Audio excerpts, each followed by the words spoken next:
Hello guys, welcome to chemistry. अब हम एक नया टॉपिक चालू करने वाले हैं। We gonna start with P block. Okay, अब पी ब्लॉक ये बहुत बड़ा ब्लॉक है। Basically if you remember, it goes from group 13 to group 18। Okay, और अपने को हर ग्रुप की स्टडी करनी है बेसिकली पी ब्लॉक में। ओके, तो वो अपने को एक्सटेंसिवली करनी है और ये बहुत इंपॉर्टेंट चैप्टर है, क्योंकि इट्स नॉट जस्ट कि ये इनऑर्गेनिक में आ रहा है, इसका काफ़ी इम्प्लीकेशन बाकी जगह भी आता है। ओके, ऑर्गेनिक केमिस्ट्री में भी आता है। कुछ कंपाउंड्स जो है इनके ऑर्गेनिक में भी यूज़ करते हैं, तो इनके बारे में मालूम रहना बहुत ज़्यादा ज़रूरी है हमको। ठीक है, तो सबसे पहले हम लोग क्या करेंगे कि एक जनरल इन्फॉर्मेशन ले लेंगे पी ब्लॉक की, और उसके बाद हर एक ग्रुप को डिस्कस करेंगे। ठीक है, तो इसको मैंने दो पार्ट्स में डिवाइड किया है, पार्ट 1 एंड पार्ट 2। तो पार्ट 1 में which is basically 11th part, okay 11th का पोर्शन है, इसमें ग्रुप 13 और 14 ही हम देखते हैं, ग्रुप 13 एंड ग्रुप 14। तो group 13 is boron family and group 14 is carbon family. ये दो ही अपन यहाँ पे देखते हैं।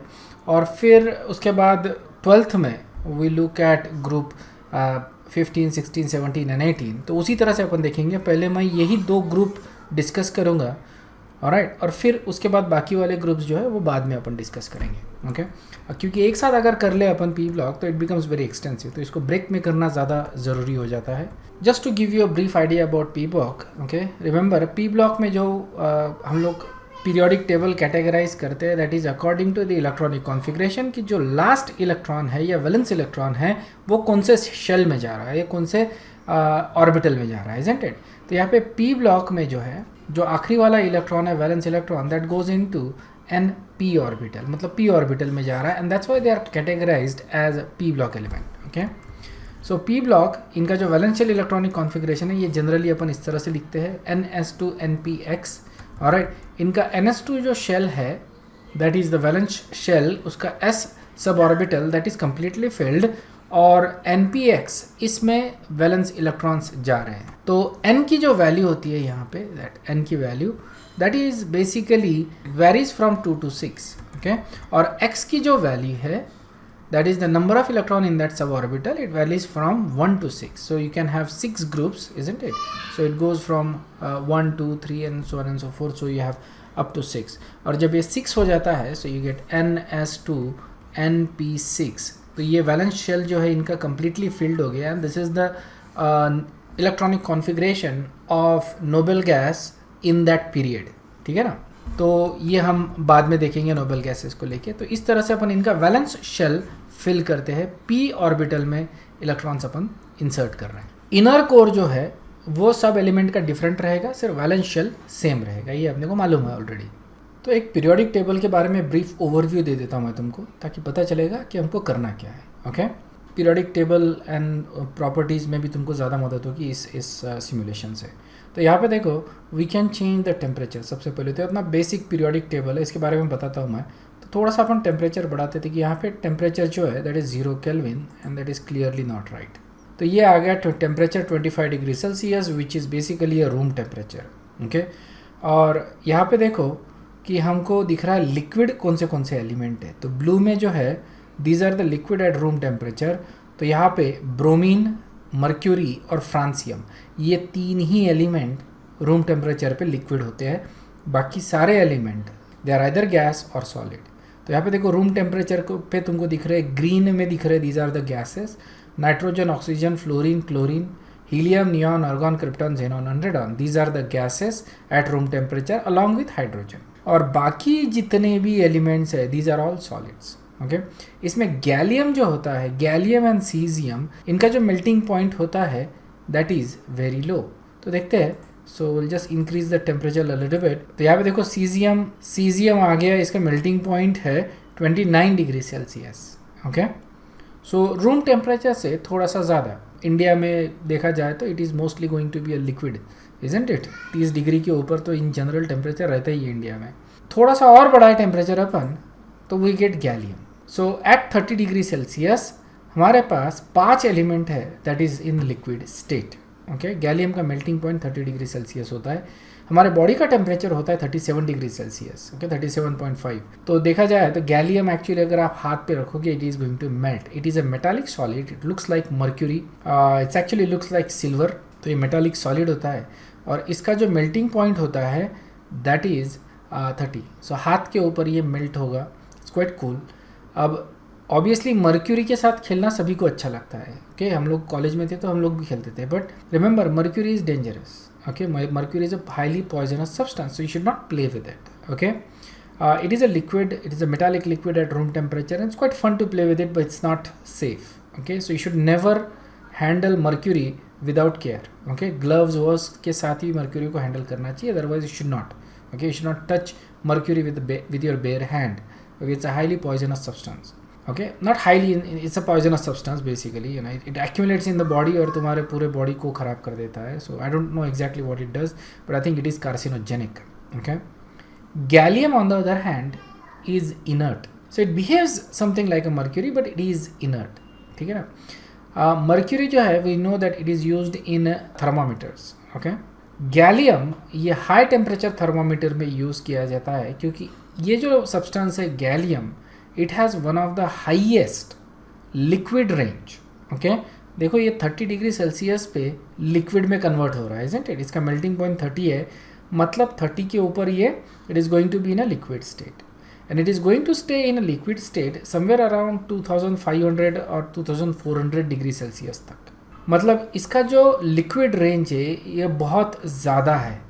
Alright, and that's why it is used in high temperature thermometer. Okay जहाँ पे टेम्परेचर अपने को बहुत ज़्यादा अगर मेजर करना है तो उसमें गैलियम का यूज़ किया जाता है, नॉट मर्क्यूरी, क्योंकि मर्क्यूरी वेपराइज हो जाएगा. इसका जो बॉइलिंग पॉइंट होता है मर्क्यूरी के that is quite low, I think 1000 और समथिंग होता है. सो 900 या 1000 डिग्री सेल्सियस में भी, you know I don't exactly remember, so you can just look at it. I guess थोड़ा सा इन्फॉर्मेशन तो यहाँ पे आना चाहिए. सो यहाँ पे देखिए बॉइलिंग पॉइंट जो आ रहा है इसका. Okay so it's quite low actually, 400 degree Celsius. So that is not very high. So you know it's going to vaporize pretty soon. But gallium as I said is a very nice metal. It is completely inert, तो इसके साथ you can actually play around, you can handle it with your bare hands, कोई problem नहीं. Okay यहाँ पे देखो groups दिए हुए हैं. सो these are the groups, 18 groups, and these are the periods. okay, these are 7 periods. alright, so यहाँ पे we can choose which group we want. It's a pretty nice simulation. group 1, group 2, group 3. okay, group 3 में ये दो element आ रहा है, plus lanthanide and actinide भी आता है. ओके फॉर सम रीज़न यहाँ पे वो हाईलाइट नहीं हो रहा है, but you also get lanthanide and actinide. Okay then group 4, okay titanium, zirconium, hafnium and rutherfordium. तो ये एलिमेंट्स तुमको ध्यान में रखने हैं. Okay and then group 5. So ये सारे 10 तक तो ये रहेंगे. ओके सॉरी 12 तक. So you have zinc, cadmium, mercury and copernicium. Alright, तो ये जो एलिमेंट्स है these are they don't behave like, तो ये जो एलिमेंट्स है they don't actually behave like D block element, क्योंकि इनका जो वैलेंस शेल इलेक्ट्रॉनिक कॉन्फ़िगरेशन है उसमें इनका valence shell is completely filled. Okay and that's why they don't actually behave like a D block element, yet they are in the D block. Okay और इसको जब अपन डिस्कस करेंगे D block chemistry में तो मैं इसको डिटेल में तुमको बता दूंगा. Then we have group 14. तो यहाँ से अपना अभी पी ब्लॉक चालू हो गया है. Okay boron, aluminium, gallium, indium, thallium, और ये एलिमेंट जो है नीचे वाले इनके नाम तुमको मालूम नहीं रहे तो भी चलेगा. बेसिकली इनके नाम अपने जो पीरियोडिक टेबल है उसमें दिए ही नहीं है. नहीं ठीक है, and even I don't know. Carbon, silicon, germanium, tin और lead. Okay these are carbon family. Okay तो ये दो ग्रुप्स अपन देखने वाले हैं, ग्रुप 13 एंड ग्रुप 14. इसमें जो नीचे वाले जो दो एलिमेंट है वो अपन नहीं देखने वाले. ओके तो यहाँ पे अपन थैलियम तक देखेंगे और इधर लीड तक. देखो thallium itself is a very poisonous element. Okay extremely poisonous substance thallium is considered one of the most poisonous metal.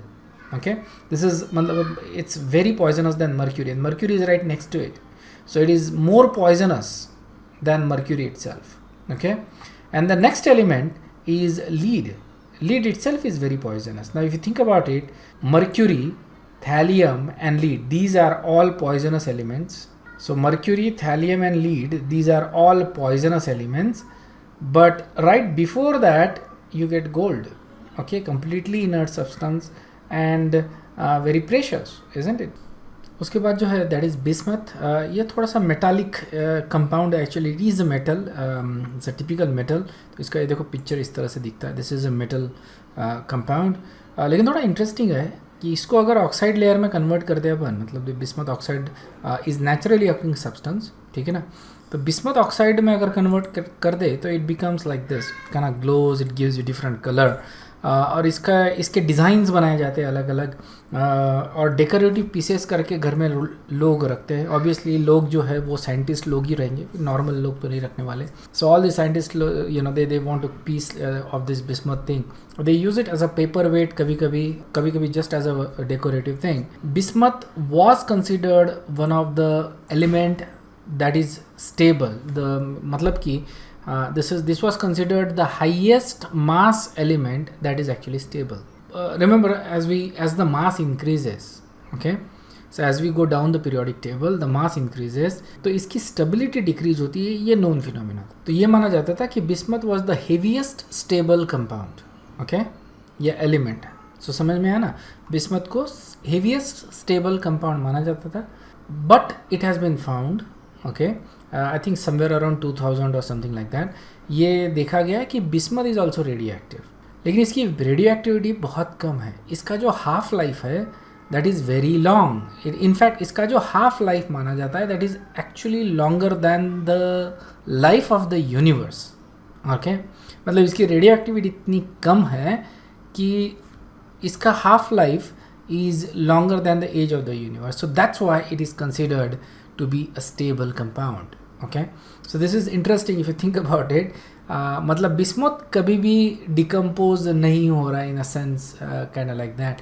But just imagine कि कौन सी टेक्निक इन्होंने यूज़ की होगी to detect the radio activity of this element. It's such a insignificant rate of decay, is it? जो rate of decay है that is so small, and even then it was detected in 2000 or 2002, okay, so next is you have nitrogen family, okay, then we have oxygen family, then halogens and then noble gases, ये हमको मालूम है। उसी तरह से ये पूरे periodic table को we divide it into blocks। तो blocks में देखो ये हो जाएगा अपना as block, okay।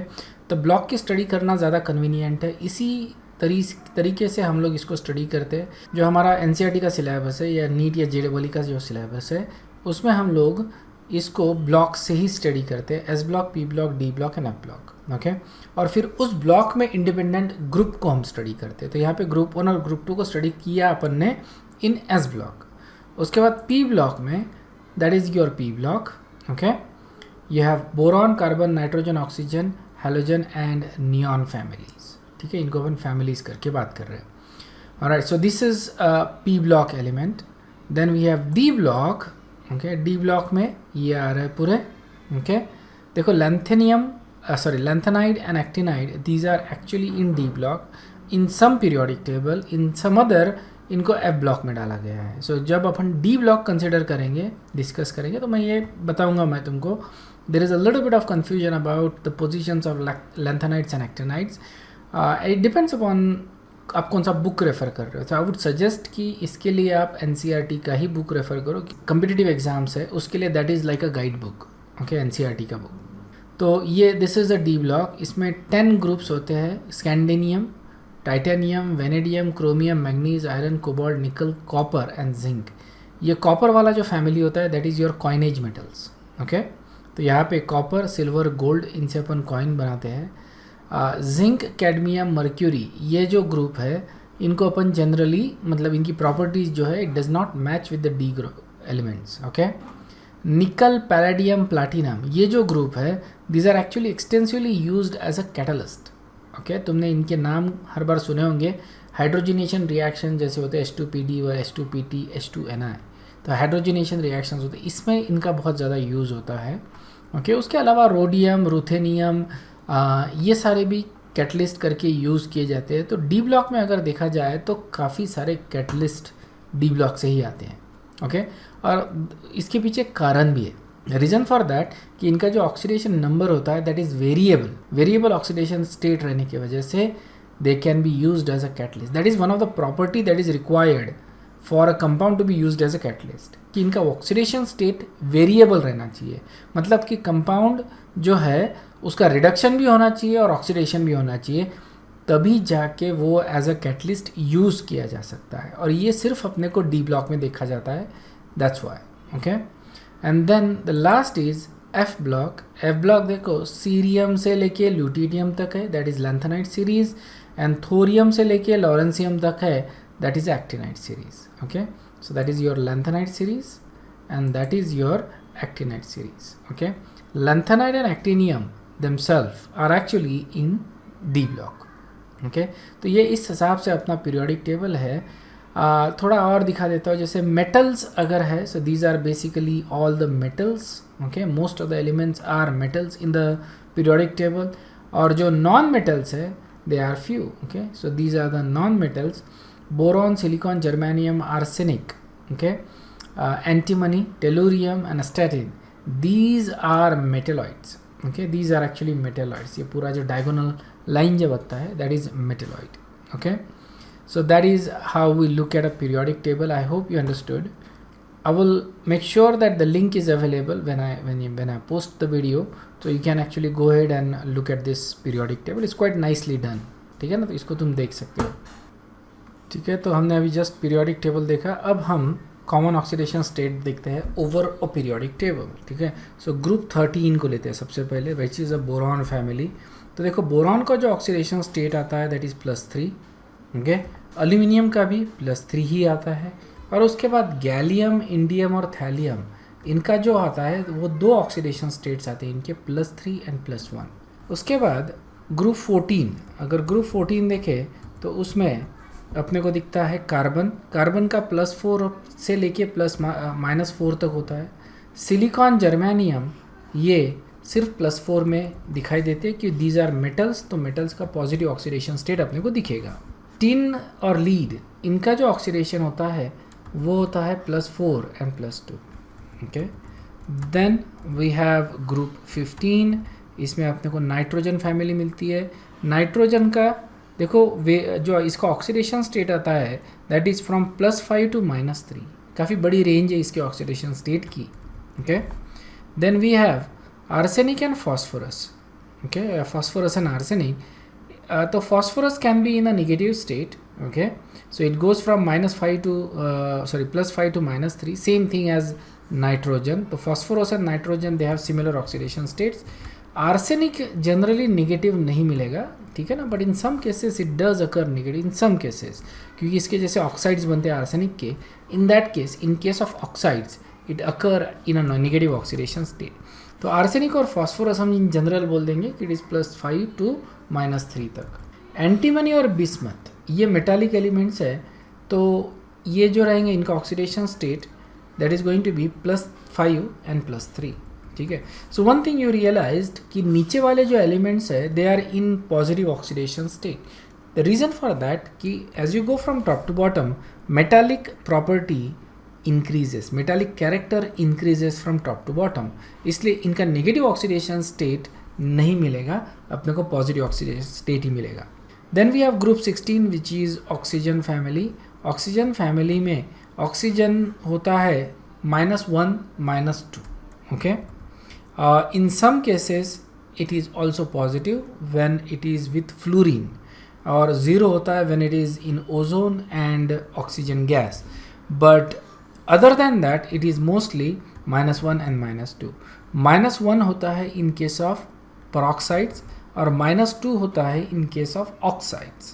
okay, और प्लस आता है जब ये फ्लोराइड के साथ होता है। देन यह सल्फर, सेलेनियम, टेलुरियम, इनका जो ऑक्सीडेशन स्टेट आता है that goes from +6 to -2। Tellurium अगर देखिए अपन, ओके, इन जनरल टेलुरियम का जो ऑक्सीडेशन स्टेट अपने को मिलता है दैट इज़ +2, दैट इज़ +4। तो जनरली जो ऑक्सीडेशन स्टेट मिलेगा अपने को टेलुरियम का दैट इज़ +4।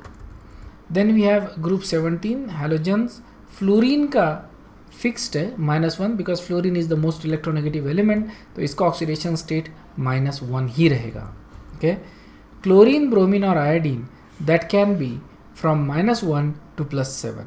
ओके, तो इनके सारे कंपाउंड हम जब ग्रुप डिस्कशन करेंगे तब अपने को दिखेंगे।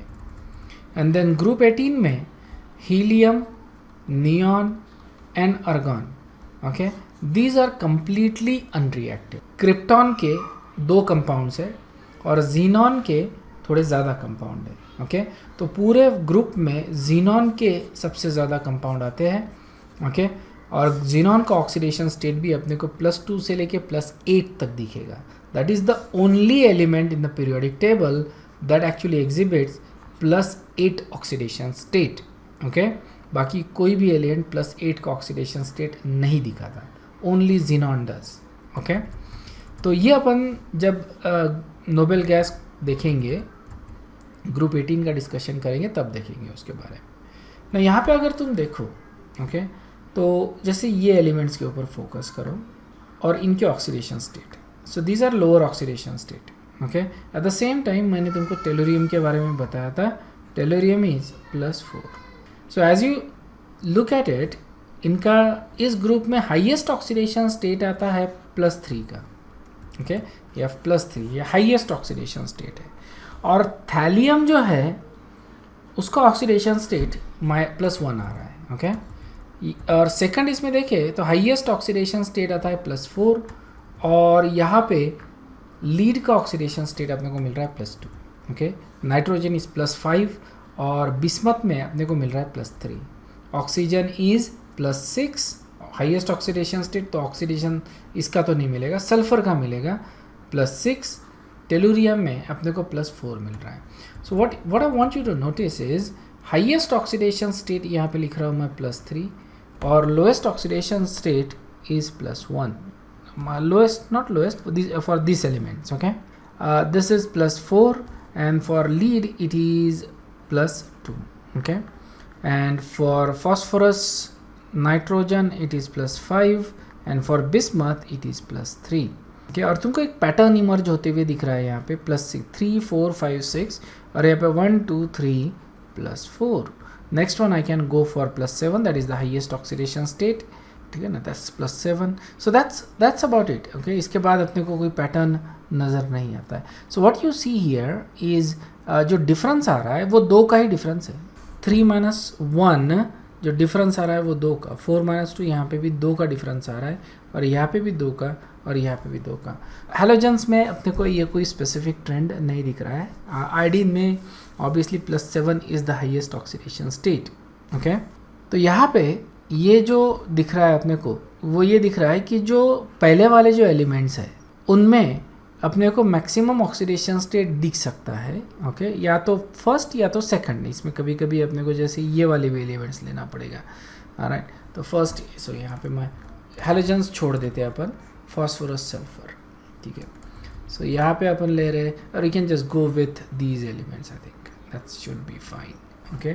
तो थर्ड पीरियड के एलिमेंट्स अगर ले रहे हैं, aluminium, silicon, phosphorus, sulphur and even chlorine, तो यहाँ पे अपने को मैक्सिमम ऑक्सीडेशन स्टेट दिख रहा है उनके ग्रुप नंबर से, ओके, उनके वैलेंस इलेक्ट्रॉन से, ओके। एल्यूमिनियम में वैलेंस इलेक्ट्रॉन 3 है तो 3 का ये दिख रहा है अपने को मैक्सिमम। सिलिकॉन में 4 है तो 4 का ऑक्सीडेशन स्टेट। फास्फोरस में 5 वैलेंस इलेक्ट्रॉन है, सो मैक्सिमम इज़ 5। सल्फर में 6 है तो मैक्सिमम इज़ 6। एंड ये जो सारे एलिमेंट इनमें मतलब एक स्पेसिफिक नहीं है, so can just encircle all of them. यहाँ पे 7 वैलेंस इलेक्ट्रॉन है तो maximum oxidation state is also 7। यहाँ पे ये अपने को ट्रेंड मिलता है कि जो स्टेबिलिटी होती है मैक्सिमम ऑक्सीडेशन स्टेट की, okay, as you go down the group you will see that the stability decreases as we move down the group. तो मैक्सिमम ऑक्सीडेशन स्टेट की जो स्टेबिलिटी है वो डिक्रीज होती है बाय 2, ओके। डिफरेंस 2 का आ रहा है ना, तो maximum stability decreases by 2, okay, as you go down the group. और एग्जैक्टली इन्वर्स अपने को दिखेगा कि यहाँ पे जो मैक्सिमम स्टेबिलिटी है, मैक्सिमम जो है उनका जो स्टेबिलिटी है that is decreasing by 2। At the same time stability of maximum oxidation state -2, इस ऑक्सीडेशन स्टेट की स्टेबिलिटी इंक्रीज हो रही है। तो ये एग्जांपल में मैं बताता हूँ, जैसे okay, so talking about maximum oxidation state -2। So जैसे नाइट्रोजन ले लिया, नाइट्रोजन के फैमिली में जो मैक्सिमम ऑक्सीडेशन स्टेट है that is +5 -2, what we get is +3, alright. और +3 की स्टेबिलिटी जो है वो इंक्रीज होती है as you go from top to bottom. Okay, similarly if you take carbon family, और कार्बन फैमिली में maximum oxidation state is +4, -2 what we get is +2. Okay, so maximum oxidation state की stability तो decrease हो रही है, लेकिन maximum oxidation state -2, okay, उसकी stability increase हो रही है. तो कार्बन के केस में क्या होगा, कार्बन फैमिली के केस में +4 की स्टेबिलिटी डिक्रीज होगी और +2 की स्टेबिलिटी इंक्रीज होगी. ओके, तो इसकी स्टेबिलिटी डिक्रीज हो रही है बट इसकी स्टेबिलिटी इंक्रीज हो रही है. Okay, similarly you can also say कि जो नाइट्रोजन फैमिली है उसमें +5 की स्टेबिलिटी डिक्रीज होगी और +3 की स्टेबिलिटी इंक्रीज होगी. This is maximum oxidation state and this is maximum oxidation state -2, which is this. Same thing with boron. Boron में भी +3 की स्टेबिलिटी डिक्रीज होगी और +1 की स्टेबिलिटी इंक्रीज होगी. तो यहाँ पे थैलियम जो है वो जनरली इस तरह के ही सॉल्ट बनाएगा, थैलियम क्लोराइड, थैलियम ब्रोमाइड, क्योंकि +1 oxidation state for thallium is more stable. But if you go with boron, aluminium, gallium में भी +3 ऑक्सीडेशन स्टेट ज़्यादा +3 oxidation state is going to be more stable. So ये interesting लग रहा है if you think about it, कि एक pattern दिख रहा है अपने को ऑक्सीडेशन स्टेट में कि as you go down the group, तो जो मैक्सिमम ऑक्सीडेशन स्टेट है उसका -2 ऑक्सीडेशन स्टेट जो रिजल्ट करेगा that is going to be more stable. Okay, so this is basically because of inert pair effect. This is called as inert pair effect. Very important, ये तुमको ध्यान में रखना है. इसका रीज़न जो है इनर्ट पेयर इफेक्ट का अपन थोड़ी देर में देखेंगे. मैं इसको नेक्स्ट लेक्चर में डिटेल में समझा दूंगा. What is inert pair effect, काय की वजह से आता है और इसके वजह से अपने को ऑक्सीडेशन स्टेट में क्यों इस तरह का डिस्क्रिपेंसी मिलता है. ओके, सो इसको मैं नेक्स्ट वीडियो में तुमको डेफिनेटली बताऊंगा. Before that just look at some of the examples. तो जैसे बोरॉन है. Okay, boron is the first element in the group. तो इसका +3 ऑक्सीडेशन स्टेट स्टेबल है, बट थैलियम अगर देखा जाए which is the second last element in the group, isn't it, second last element in the group, उसका +1 oxidation state stable है. सो boron का +3 लेकिन थैलियम का +1 स्टेबल है. तो -2 का डिफरेंस आ रहा है और वही हम लोग बोल रहे हैं कि as you go down the group maximum oxidation state -2, उस ऑक्सीडेशन स्टेट की स्टेबिलिटी इंक्रीज होती है. Okay, and this is observed throughout the periodic table except group halogen group as well as noble gases. Okay, halogen में नहीं मिलता अपने को ये ट्रेंड और noble gases में नहीं मिलता, but in general you see this trend. Okay, and the reason for that again is inert pair effect. Okay, I hope you understood because this is a very important concept. In the next class we're going to talk about boron family. तो हम लोग जो discussion start करेंगे कल के class में वो actual group की डिस्कशन चालू करेंगे. That is boron family is the first group that we discuss in periodic table. Okay, in P block. Thank you very much. I will see you in the next one. Thanks.